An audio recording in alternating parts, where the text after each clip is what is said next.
Almost every Sherpa house in Darjeeling has a prayer room, as is the custom in Buddhist households.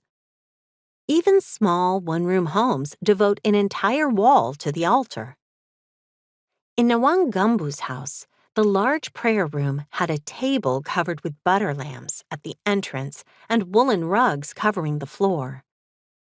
Each wall had tangas, intricately painted Buddhist wall hangings, garlanded with white silk scarves called kadas, while brightly painted wooden cabinets held an array of religious photos and figurines.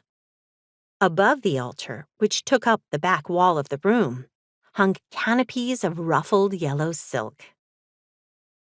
A dozen monks sat opposite each other, clad in sleeveless yellow silk shirts and maroon robes, all playing instruments.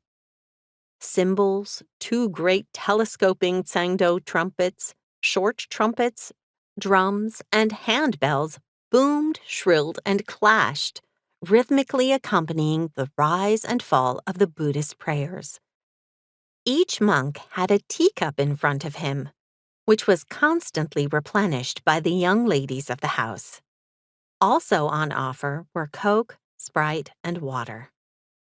Earlier, the younger monks had crafted colorful figurines called tormas made of oil, flour, and food coloring that would be offered to the gods, then fed to animals. Downstairs, away from the solemnity of the rituals, the kitchen teemed with women stirring pots of tea, shaping momos, boiling rice, and chopping vegetables.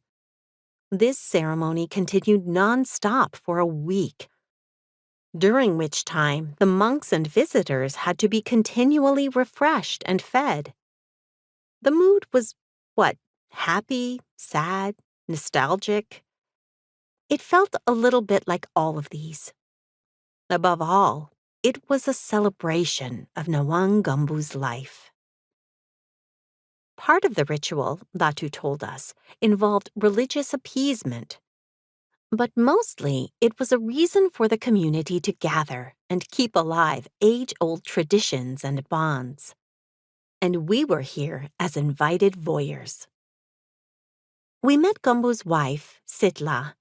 La has several meanings, but in this context, it is used as a title of respect for women.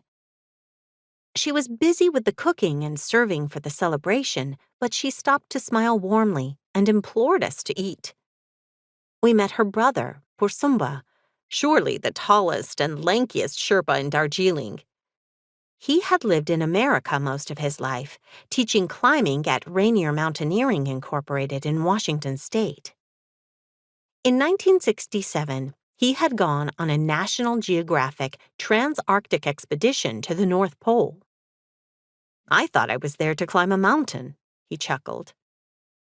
After the expedition, he stopped in Seattle for a night and stayed on for 46 years.